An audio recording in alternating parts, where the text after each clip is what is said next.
Hello friends, welcome to Ishan N Spices. ഒരുപാട് നാളായി ഒരു വീഡിയോ ഇട്ടിട്ട്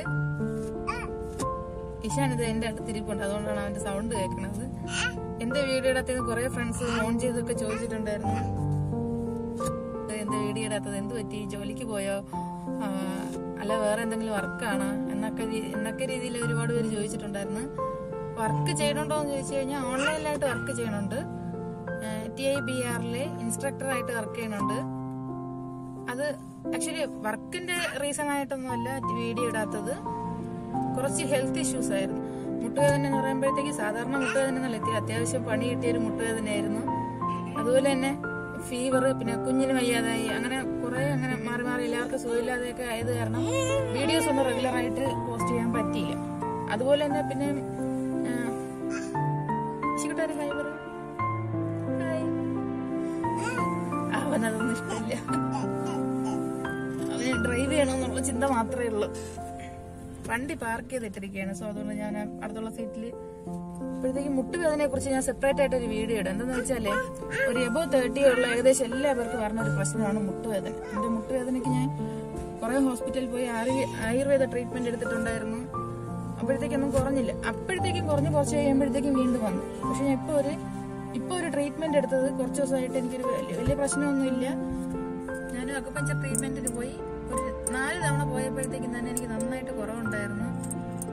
അതിന്റെ ഡീറ്റെയിൽസ്, അതെങ്ങനെയാണ് അക്യുപഞ്ചറിന്റെ സംഭവങ്ങൾ അങ്ങനെയുള്ളതൊക്കെ വേണമെന്നുണ്ടെങ്കിൽ ആരെങ്കിലും കമന്റ് ചെയ്ത് കഴിഞ്ഞാൽ, അല്ലെങ്കിൽ പേഴ്സണലായിട്ട് ചോദിച്ചു കഴിഞ്ഞാൽ എന്നെ കൊണ്ട് പറ്റുന്ന രീതിക്ക് ചെയ്യാം. ഒരുപാട് പ്രൊഫഷണലായിട്ട് അങ്ങനെയൊന്നും എനിക്കറിയില്ല, അതുകൊണ്ട് അതിന്റെ കുറച്ച് കൂടുതലായിട്ടൊന്നും പറഞ്ഞു തരാനോ അങ്ങനെയൊന്നും അറിയില്ല. എനിക്ക് എന്നെ കൊണ്ട് പറ്റുന്ന രീതിക്ക് ആർക്കെങ്കിലും വേണമെന്നുണ്ടെങ്കിൽ തരാം. നമ്മുടെ വെയിൻ ഒന്ന് സ്റ്റിമുലേറ്റ് ചെയ്ത് വിടാൻ കരുതിയിട്ട് ചെറിയൊരു നീഡിലാണ് യൂസ് ചെയ്യണത്. അപ്പോ എല്ലാവരും എന്റെ തടിയാണ് കാരണം, അല്ലെങ്കിൽ ഫാറ്റ് കൂടുതലാണോ, ബാഡ് കൊളസ്ട്രോൾ ആണോ, അതൊക്കെ പറഞ്ഞില്ല. അതൊന്നും അല്ല. മുട്ടില് ചെറിയൊരു പ്രശ്നം ഉണ്ടായിരുന്നു. ആക്ച്വലി അത് ഇപ്പൊ തുടങ്ങിയതൊന്നും അല്ല. ഞാൻ പ്രഗ്നന്റ് ആയിരുന്നപ്പോഴത്തേക്ക് ഒരു തവണ വീണിട്ടുണ്ടായിരുന്നു. ഇവിടെ ഒരു പല്ലൊക്കെ പോയത് അങ്ങനെയാണ്.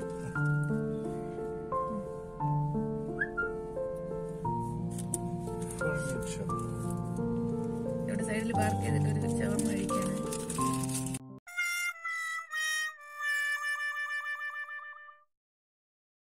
ലൈഫിൽ എന്തൊക്കെ മടുത്തു എന്ന് പറഞ്ഞാലും ഈ ഒരു പരിപാടി മാത്രം.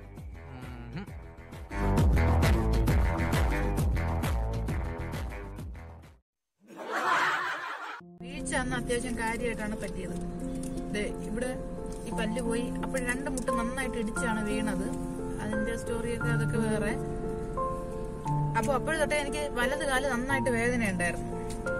അപ്പോഴത്തേക്ക് എല്ലാരും പറഞ്ഞു വലത് കാല് വേദനിച്ചു കഴിഞ്ഞു കഴിഞ്ഞാൽ ആൺകുട്ടിയായിരിക്കും, അതുകൊണ്ടായിരിക്കും വലത് കാല് വേദനിക്കുന്നത്. വലത് സൈഡ് വേദനിച്ചു കഴിഞ്ഞാൽ എനിക്ക് ഇങ്ങനെ, അപ്പോഴും നമ്മൾ പ്രഗ്നന്റ് ആയിരിക്കുമ്പോഴത്തേക്ക് ഇടത് സൈഡല്ലേ തിരിഞ്ഞ് കിടക്കുള്ളൂ. ഇടത് സൈഡിൽ നിന്ന് ഇങ്ങോട്ട് വലത് സൈഡിലോട്ട് തിരിഞ്ഞൊന്ന് കിടക്കാൻ പോലും പറ്റില്ല, അത്രയ്ക്ക് നല്ല വേദനയൊക്കെ ഉണ്ടായിരുന്നു. അപ്പോഴത്തേക്ക് എല്ലാവരും വലത് സൈഡ് വേദനയെങ്കിൽ ഇങ്ങനെ ആൺകുട്ടിയായിരിക്കും എന്ന് പറഞ്ഞ്, ജനിച്ചപ്പോഴത്തേക്ക് ആൺകുട്ടി ആയതുകൊണ്ട് ഞാനും വിചാരിച്ചു ഓക്കെ അങ്ങനെ ആയിരിക്കും. പിന്നെ അത് കഴിഞ്ഞിട്ട് അത്യാവശ്യം വേദനയും കാര്യങ്ങളൊക്കെ ഉണ്ടായിരുന്നു. അപ്പൊ എല്ലാവർക്കും ഉള്ളതല്ലേ, ഡെലിവറി കഴിഞ്ഞിട്ടുള്ള വേദന ആയിരിക്കും എന്നൊക്കെ കരുതി അതൊന്നും മൈൻഡ് ചെയ്യാതെ കിട്ടും. എപ്പോഴത്തേക്ക് അതൊക്കെ ഒരു വല്ലാത്തൊരു അവസ്ഥയിലെത്തിയതാണ്. പിന്നെ ഇന്നത്തെ ഇൻട്രോ എന്ന് പറഞ്ഞത് ഇതൊന്നും അല്ല. ഇന്നത്തെ വീഡിയോ എന്ന് പറഞ്ഞത് ഒരുപാട് പേർക്ക് ഇഷ്ടപ്പെടുവോ എന്നുള്ള കാര്യം എനിക്കറിയില്ല. എന്ന് വെച്ച് കഴിഞ്ഞാൽ വലുതായിട്ട് എന്റർടൈൻമെന്റ് അങ്ങനെയൊന്നും അല്ല. ഞാനും ഇഷും കൂടെ ചേർന്നിട്ട് ഒരു ചെറിയൊരു ക്രാഫ്റ്റ് വർക്ക് ചെയ്തതാണ്. ഇഷു എന്ത് ചെയ്തെന്ന് ചോദിച്ചു കഴിഞ്ഞാൽ അവൻ ചെയ്തതല്ല, അവനിപ്പോഴും എല്ലാം ഇങ്ങനെ പുതിയതായിട്ട് എന്തെങ്കിലുമൊക്കെ പഠിക്കണം, പുതിയതായിട്ട് എന്തെങ്കിലുമൊക്കെ ചെയ്യണം എന്നുള്ള ഒരു സ്റ്റേജിലാണ് അവൻ ഇപ്പോ. രാവിലെ എണീറ്റ് കഴിഞ്ഞാൽ ഇന്ന് നമ്മൾ പുതിയതായിട്ട് എന്തോന്ന് ചെയ്യാം എന്നുള്ള രീതിക്ക് അവൻ പോയി സെർച്ച് ചെയ്യാൻ തുടങ്ങും. അപ്പോഴത്തേക്ക് അവനെ ഒരു ഡേ ഫുള്ളാ മെയിൻറ്റെയിൻ ചെയ്യണ്ടേ, അവനും ബോറടിക്കരുത്, അവനെയും ഞാനും അവന് മാത്രമല്ലേ ഉള്ളൂ. വേറെ രാവിലെ ഓഫീസിൽ പോയിട്ട് വരുമ്പോഴത്തേക്കും തന്നെ ഈവനിങ് നൈറ്റ് ആവും ചില ദിവസങ്ങളില്. അപ്പോഴത്തേക്ക് അവന് ഭയങ്കരമായിട്ട് ബോറടിക്കും, ഞാൻ മാത്രമായിട്ട് ഉള്ളപ്പോഴത്തേക്ക്. ക്രാഫ്റ്റ് വർക്ക് കാണാൻ ഇഷ്ടമില്ല എന്നുള്ളവര് സ്കിപ്പ് ചെയ്യാം. ഞാനും വിഷയം കൂടെ അവനെ ഒന്ന് എൻഗേജ്ഡ് ആക്കണം എന്നുള്ള കണക്കിനാണ്. അവനെ ചുമ്മാ കൂടെ ഒന്നും ചെയ്യാൻ പറ്റില്ലെങ്കിൽ അവന് ക്രാഫ്റ്റ് വർക്ക് ചെയ്യാൻ ഒരുപാട് ഇഷ്ടമാണ്. അപ്പോഴത്തേക്കും അവനെ ഒന്ന് എൻഗേജ് ചെയ്ത് അവന്റെ ഒന്ന് ടൈം പാസ് ആവണം എന്നുള്ള രീതിക്ക് അവനെയും കൂടെ ഇൻവോൾവ് ചെയ്യിപ്പിച്ചിട്ട് അവന് കളിക്കാൻ കണക്കിന് ചെറിയൊരു സംഭവം.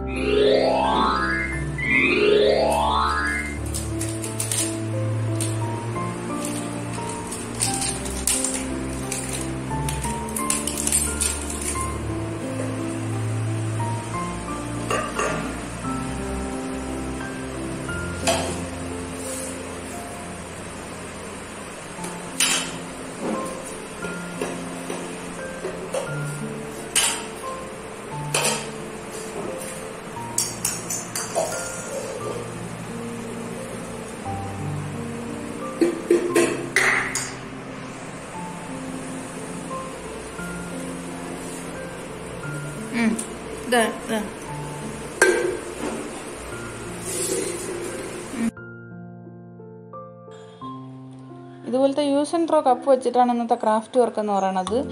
ഇത് നമ്മളുടെ യോഗാട്ട് ഷേക്ക് വാങ്ങുന്ന യൂസ് ആൻഡ് ത്രോ കപ്സാണ്. ഇത് ഫുഡ് ഗ്രേഡ് ആയതുകൊണ്ട് ഞാൻ ഇതൊക്കെ കളക്ട് ചെയ്ത് വെച്ചിട്ടുണ്ടായിരുന്നു. പിന്നെ ഇതിൽ കുറച്ച് ക്രാഫ്റ്റ് വർക്കൊക്കെ ഞാൻ ഓൾറെഡി ചെയ്തിട്ടുണ്ട്. ക്രിസ്മസ് ട്രീ ചെയ്തിട്ടുണ്ടായിരുന്നു. പക്ഷെ അതൊന്നും അപ്ലോഡ് ചെയ്തില്ല. എല്ലാം വീഡിയോസൊക്കെ ചുമ്മാ അത് ഇരിപ്പുണ്ട്. പിന്നെ ഇത് ചെയ്യാൻ കരുതിയിട്ട് ജസ്റ്റ് അവനിങ്ങനെ എന്തെങ്കിലുമൊക്കെ എടുക്കാൻ കരുതിയിട്ട് ഭയങ്കര ഇഷ്ടമാണ്. അപ്പോഴത്തേക്ക് അതിൻ്റെ റാപ്പർ എടുത്ത് മാറ്റാൻ കരുതിയിട്ട് ഞാൻ ചെറുതായിട്ടൊന്ന് ഹെൽപ്പ് ചെയ്ത് കൊടുത്ത് അവൻ നന്നായിട്ട് അതിൻ്റെ റാപ്പറൊക്കെ എടുത്ത് മാറ്റി എല്ലാം നല്ല ക്ലീൻ ആക്കി തന്നിട്ടുണ്ടായിരുന്നു. എന്നിട്ട് ചുമ്മാ അവനെ കൊണ്ട് കൗണ്ട് ചെയ്യിപ്പിക്കുകയും അതിൻ്റെ കളർ എന്തോന്നൊന്ന് ചോദിക്കുകയും അങ്ങനെയൊക്കെ ചെയ്തു. അപ്പോൾ അവന് ഭയങ്കര ഇൻട്രസ്റ്റ് ആയിരുന്നു ഇത് ചെയ്യാൻ കരുതിയിട്ട്. അങ്ങനെ നമുക്ക് എന്തോ പുതിയ കാര്യം ചെയ്യണം, അവൻ എന്തോ സംഭവം ചെയ്യണം എന്നുള്ള രീതിക്കാണ് അതൊക്കെ ചെയ്തുകൊണ്ടിരുന്നത്. പിന്നെ ഈ യോഗാട്ടെന്ന് പറയുന്നത് വലിയ പ്രശ്നമൊന്നുമില്ല, നല്ല ടേസ്റ്റി ആയിട്ടുള്ളൊരു സംഭവമാണ്. അവന് ഭയങ്കര ഇഷ്ടമാണ്. അതുകൊണ്ടാണ് ഇത് വല്ലപ്പോഴേക്കും വാങ്ങുന്നത്. എല്ലാം കൂടെ ഒരു ദിവസം വാങ്ങിയതൊന്നും അല്ല, വീക്ക്ലി വൺസൊക്കെ ഇങ്ങനെ എപ്പോഴെങ്കിലും ഇങ്ങനെ പുറത്ത് പോകുമ്പോഴത്തേക്കും അവനെ എഴുതിയിട്ട് വാങ്ങുന്നതാണിത്. ഇതിൽ പിന്നെ അത്യാവശ്യം ഫാറ്റും വിറ്റമിൻ ഡിയും പൊട്ടാഷ്യവും ഒക്കെ ഉള്ളതുകൊണ്ട്, വിറ്റമിൻ ഡി ഇല്ല സോറി, മറ്റേ നമ്മുടെ കാൽഷ്യവും പൊട്ടാഷ്യവും അത്യാവശ്യം ഫാറ്റ്, സാച്ചുറേറ്റഡ് ഫാറ്റൊക്കെ ഉള്ളതുകൊണ്ട് കൊച്ചുങ്ങൾക്ക് കുഴപ്പമില്ല എന്നുള്ള രീതിക്ക് വാങ്ങി കൊടുക്കുന്നതാണ്. പിന്നെ ഈ കമ്പനിക്ക് പ്രത്യേകിച്ച് അവർ പ്രിസർവേറ്റീവ്സ് ഒന്നും ആഡ് ചെയ്യണില്ല. അതുകൊണ്ടാണ് ഈ കമ്പനിയുടെ തന്നെ അങ്ങനെ യോഗാട്ട് വാങ്ങാൻ കരുതിയിട്ടുള്ള കാരണം. വേറെ സ്പെഷ്യലൊന്നുമില്ല.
കേട്ടാ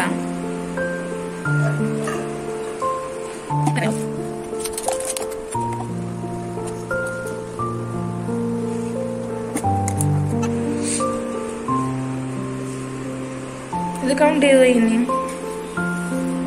1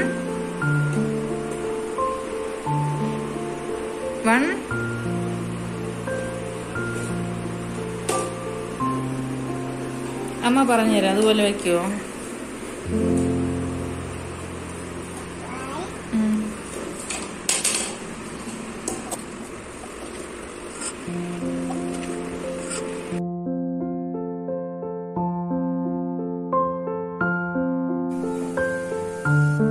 അവൻ്റെ ഇങ്ങനെ എല്ലാം ക്ലീൻ ആക്കി തന്നു. ഇത് മൊത്തം 15 എണ്ണം ഉണ്ട്. അവനെയും കൂടെ വെച്ചിട്ട് നമ്മളിങ്ങനെ നന്നായിട്ടൊന്ന് പെയിൻറ്റ് ചെയ്തെടുക്കാം എന്ന് ഞാൻ ആദ്യം കരുതി. പക്ഷേ അവൻ സമ്മതിക്കില്ല. പെയിൻറ്റ് അവൻ മൊത്തത്തിലെല്ലാം കൂടെ എടുത്തിങ്ങനെ കൊളാപ്സ് ചെയ്ത് അവനെ നന്നായിട്ട് കളിക്കണം, അങ്ങനെയൊക്കെ ഉള്ളൊരു സ്റ്റേജാണ്. അപ്പോഴത്തേക്കും അവൻ ഉറങ്ങിയതിന് ശേഷം ഞാൻ തന്നെ സെപ്പറേറ്റ് ആയിട്ടിരുന്ന് പെയിൻറ്റ് ചെയ്ത് 5 ഓറഞ്ച്, 4 മഞ്ഞ, 3 ബ്ലൂ, 2 ഗ്രീൻ, 1 പിങ്കാണ് ഉദ്ദേശിച്ചത്. പക്ഷേ പിങ്ക് അതിലില്ലാത്തത് കൊണ്ട് ഞാൻ ലൈറ്റായിട്ട് ഗ്രീൻ ഇത് റെഡ് കളർ അപ്ലൈ ചെയ്തിട്ടുണ്ടായിരുന്നു.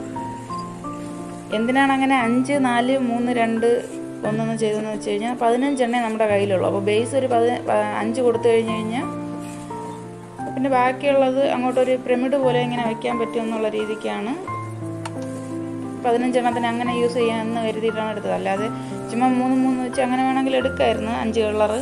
അതിനേക്കാളും ഇത് വേറൊരു ആക്ടിവിറ്റിയും കൂടെ ചെയ്യാം. അങ്ങനെ എന്തെങ്കിലും ഇങ്ങനെ നമുക്കിങ്ങനെ ഹൈറ്റ് ചെയ്ത് ഒരു പിരമിഡ് പോലെ വെച്ച് കൊടുക്കുക, അങ്ങനെയൊക്കെ കരുതിയിട്ട് ഇങ്ങനെ സെപ്പറേറ്റ് ആയിട്ട് കളർ ചെയ്തതാണ്. എന്തിനാണ് ഓറഞ്ച്, യെല്ലോ ഈ കളർ തന്നെ എടുത്ത് വെച്ചാൽ പിള്ളേർക്ക് ഭയങ്കര അട്രാക്റ്റീവ് ആവുന്ന കളറാണ് ഈ ഓറഞ്ച്, യെല്ലോ, ബ്ലൂ, ഗ്രീന് അതൊക്കെ. ഇപ്പോൾ പിന്നെ അവൻ ഇങ്ങനെ കളേഴ്സൊക്കെ നന്നായിട്ട് ഐഡൻറ്റിഫൈ ചെയ്തെടുക്കും.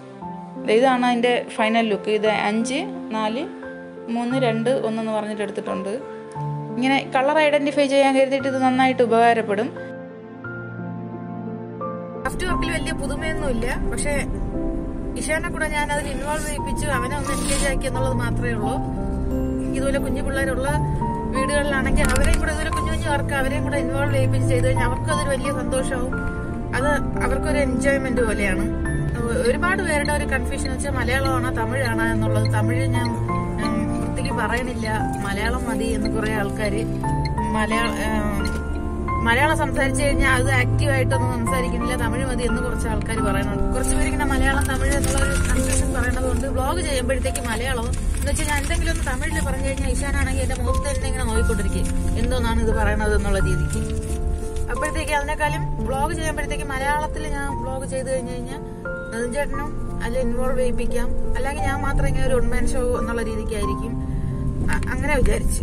ഇനി തമിഴിലോട്ട് നോക്കാം, എന്തെങ്കിലും ഇൻഫോർമേറ്റീവ് വീഡിയോസ് ഒക്കെ ചെയ്യുമ്പോഴത്തേക്കും തമിഴിൽ ചെയ്യാം, അത് സെറ്റ് ആവുള്ളൂ എന്ന് തോന്നുന്നു. വേറൊരു ചാനൽ എഡ്യൂക്കേഷണൽ പർപ്പസിനായിട്ട് വേറൊരു ചാനൽ റൺ ചെയ്യുന്നുണ്ട്, ഡോക്ടർ VP ഇൻഫോടെക് എന്ന് പറഞ്ഞിട്ട്. സബ്ജക്ട് റിലേറ്റഡ് ആയിട്ടുള്ള കാര്യങ്ങളെല്ലാം ഞാൻ അതിൽ അപ്ലോഡ് ചെയ്യുന്നുണ്ട്. പക്ഷെ ഇപ്പോൾ അത് പബ്ലിക്കലി അവൈലബിൾ അല്ല. ഞാൻ റിസോഴ്സ് പേഴ്സൺ ആയിട്ടും അല്ലെങ്കിൽ പെയ്ഡ് ആയിട്ടുള്ള ക്ലാസ്സസ് എടുക്കണ ഇൻഫർമേഷൻസ് മാത്രമേ അതിൽ ഞാൻ അപ്ലോഡ് ചെയ്തിട്ടുള്ളൂ. സോ അത്രയൊക്കെയുള്ള ഇന്നത്തെ വിശേഷങ്ങൾ എന്ന് പറയുന്നത്. റെഗുലർ ആയിട്ട് വീഡിയോസ് ഞാൻ പോസ്റ്റ് ചെയ്യാൻ ശ്രമിക്കാം. ഇൻട്രോ എടുത്തിട്ട് പോസ്റ്റ് ചെയ്യാൻ പറ്റുമെന്നുള്ള കാര്യം അറിഞ്ഞൂടാ. അടുത്തൊരു വീഡിയോ ആയിട്ട് കാണുന്നത് വരെ താങ്ക്സ് ഫോർ വാച്ചിങ്.